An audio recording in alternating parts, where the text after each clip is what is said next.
Rake and Bale. I spy something that I don't normally have to do. Down. Okay.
Hey, guess what we're up to today? Can you imagine what a hay farmer is doing in the middle of August?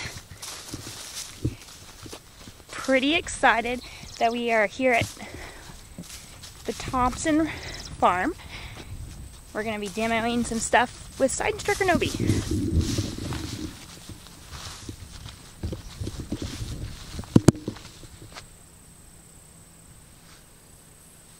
What's round baling? What do you think?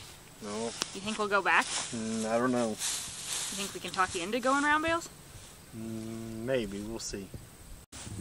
It's a what? Rotary. By Kuhn?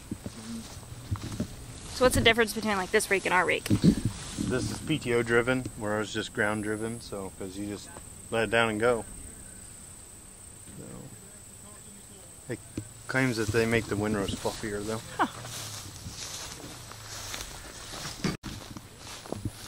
What do you think? They tedded it. And then they got some brome in here too. So there's brome. Yep. Canary. This be canary grass, the wider leaf. And I can't see any leaves on left of these though, but I know there's left of these in here. 'Cause that's what that yellow flower is. The yellow flowers That left may of be. these. Yeah. Yep, that's left of these. This would be sweet clover. This here. And there's some alfalfa too, some purple flower.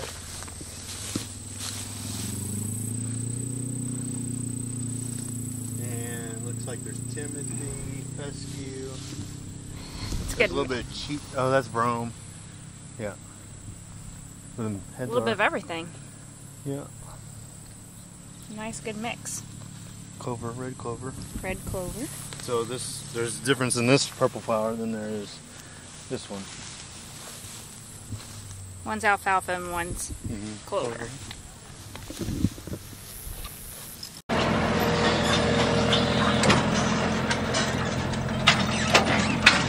I'll introduce myself. I'm Greg Zerlini. I'm the forage and livestock products specialist for Side Instructor Nobi's 27 stores through Missouri and Illinois.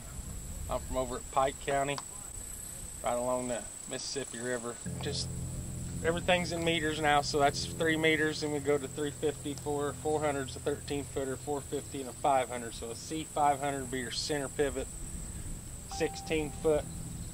That 16-footer, which is more common in this big country, you can get the tri-lobe rolls with it that come in our windrowers on that 16-foot head, and you can also get these V10 rolls or poly rolls or whatever you want to call them, rubber rolls.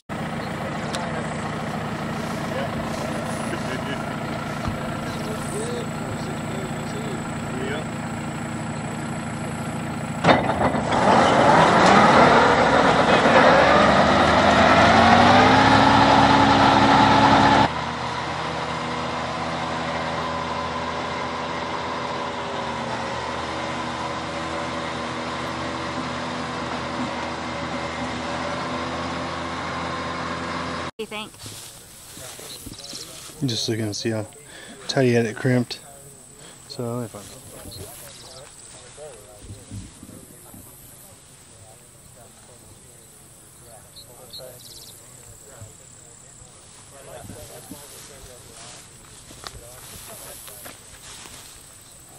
You looking for the alfalfa? We need some birds out here. Birds. You looking for alfalfa? Bugs. Is that what you're looking for? Is alfalfa? Yeah. Oh yeah. Here. Isn't that what that is? No, this is original tree fall. I thought it was this one. It might be different. Let me see where it cramped. So like, there's a cramp. Hold on. Show them the cramp. Here's a cramp right there where it's broke. Trying to find the weak spot. I don't think that one got it. There's one. So that one basically got in half. So it's about 4 inches.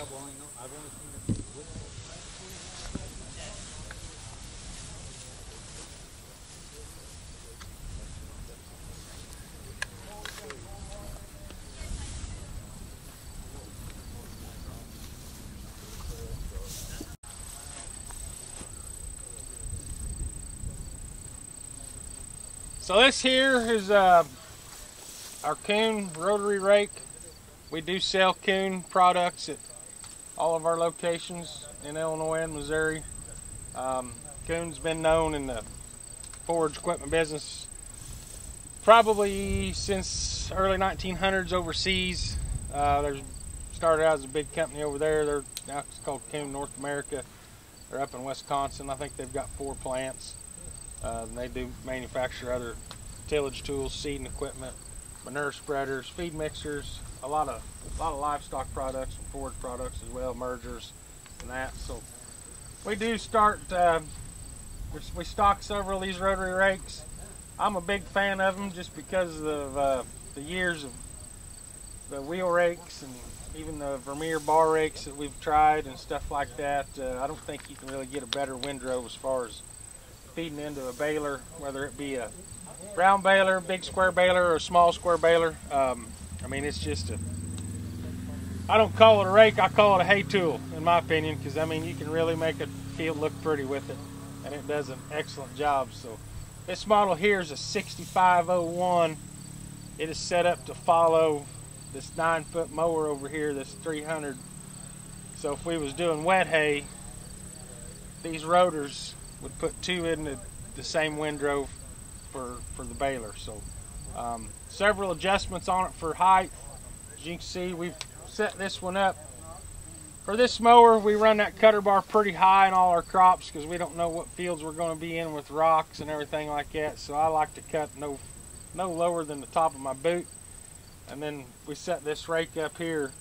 Basically, it just sweeps the crop right into the middle. It's going to look a little bit different here on this because we've tedded it and we're kind of offset right now, but in a normal situation where you're laying crop out flat and you've got a 2 to 3 foot center that you're piling it on, you can really tell how that turns that crop over versus a wheel rake where you're running down through there with, you know, a 10 wheel or 12 wheel rake. It takes speed to run that thing, and then along with speed you got to have pressure to move the crop to the middle. So another advantage of this rake over a speed rake or a wheel rake is driver fatigue, wear and tear on the front end of the tractor. This machine here runs off PTO, so set the PTO to about 390, 400. You can put Uncle Ray in here in A4, or you can put Little Billy in here at C3, and it's going to perform just the same, depends on the ground speed.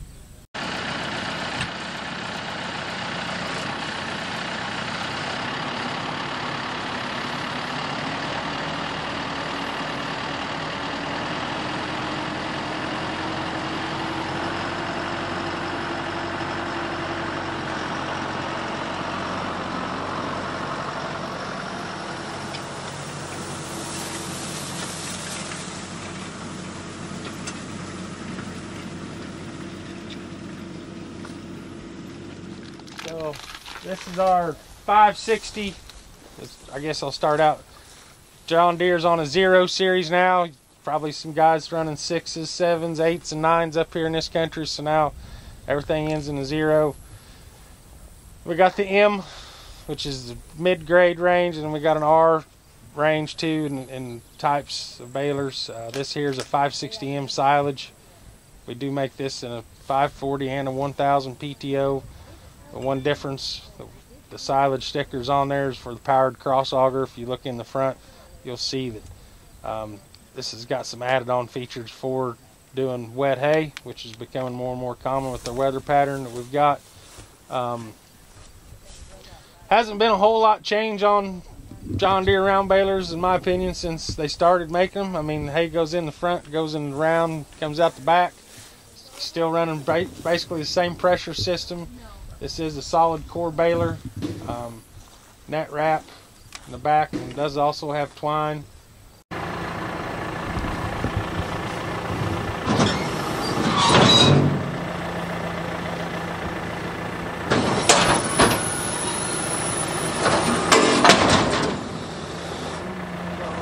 Just a couple things I want to show you. Y'all got 0 series balers? What do you got? 7, 8, 9? 67? 69. Okay. Well, you know those, one of the big changes in the baler, and probably our #1 issue with net wrap, well, I shouldn't say it that way. Let's do this. This 0 series baler here has what's called the band brake. So you guys that have older balers, you got a little rubber brake pad that stops this shift from turning. Okay. That little brake pad wears out, and you had to change it someday, or trim it up, make it tighter. But the #1 thing that makes net wrap that rubber roll is that brake pad wearing out on your old baler.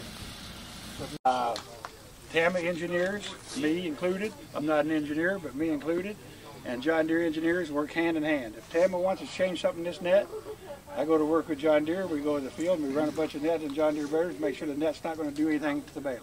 Okay, it's going to perform the way John Deere wants it to. John Deere's going to change something here. They tell us at TAMA, we go to the field with the new baler and test it again to see if it's going to bother the net wrap. So meets all John Deere specs. The reason you buy John Deere net, 2 things. The little swoosh in here, the little zigzag, that's a patent. The way the swoosh is woven into the frondsy. So it almost looks like a triangle right now, but when the baler stretches it, that does pop into a triangle. The patent is called the way the swoosh releases. What it does is it forces these strings out across the width of your bale.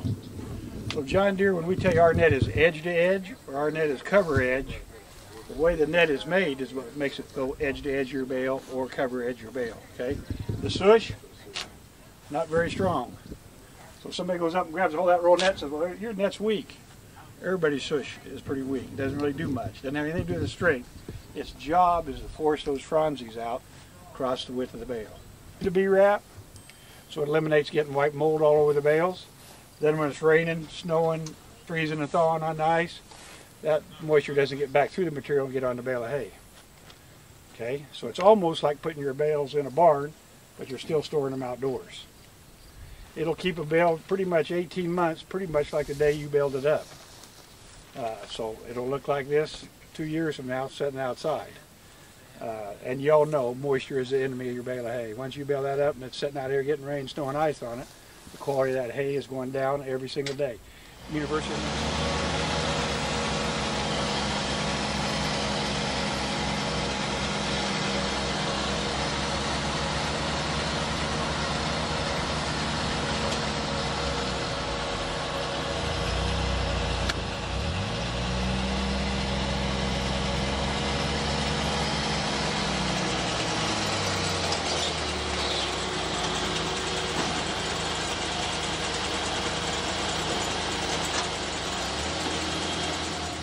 Your center's always going to be a little bit lighter. Okay. Are you following me? Yep. If it's been tedded. Right. So you got to spin them a little bit faster just to get a little bit more throat into the middle. Okay. Are you following? Yep. But you keep your ground speed at about 5, 5.5, because then that's your variant on how it boxes out that windrow. Right. Other than that, it's pretty simple. It's set, ready to go. Okay. All right. Sounds good. Yeah, you could probably go down here along this, even go, I'd say, all the way around the field, and we'll bale it. That way it's out of the way. Okay.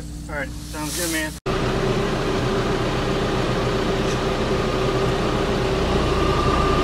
So we got a 5125M. Yeah. And It's a series lower than mine. I don't like that part. But we're running the Kuhns Rake. I don't know what number this is, do you? 6501, I think. It's PTO driven instead of ground driven like ours. We're gonna do the end rows off.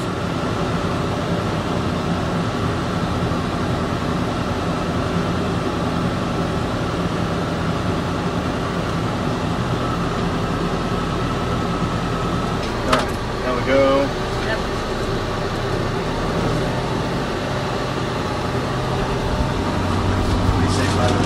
5.5.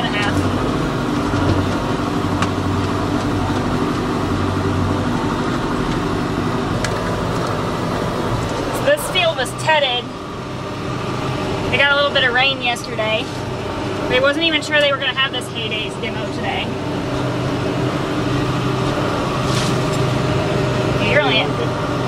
It's different. Ever be in the same field that you're mowing and raking and baling all in one day? No. But here we are. Mow, rake, and bale.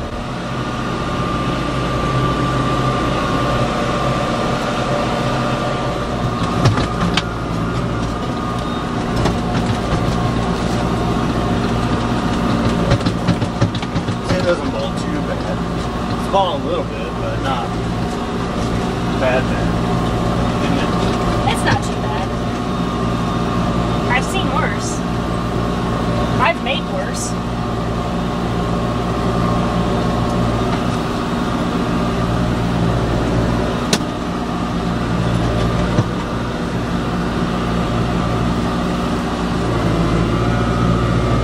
So do you have to lift every single time? Probably. If not, you're gonna always mess it up. See how it? I guess we raise ours too, it looks different. Do you like this rake? I like this rake. I don't know if I like driving it, but which is about 5.2. 450 PTR RPM.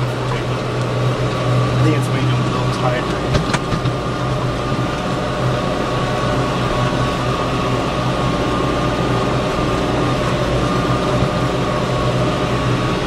The field looks so clean.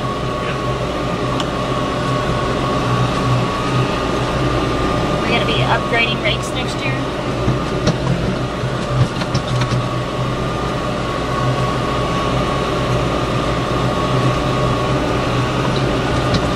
What do you like better about this one versus ours, or do you like ours better than this? The only thing is I see is that you have to run a lot slower, but I think it makes a lot better, fluffier windrow, and you're not tearing up your field near as bad where you don't see the dust.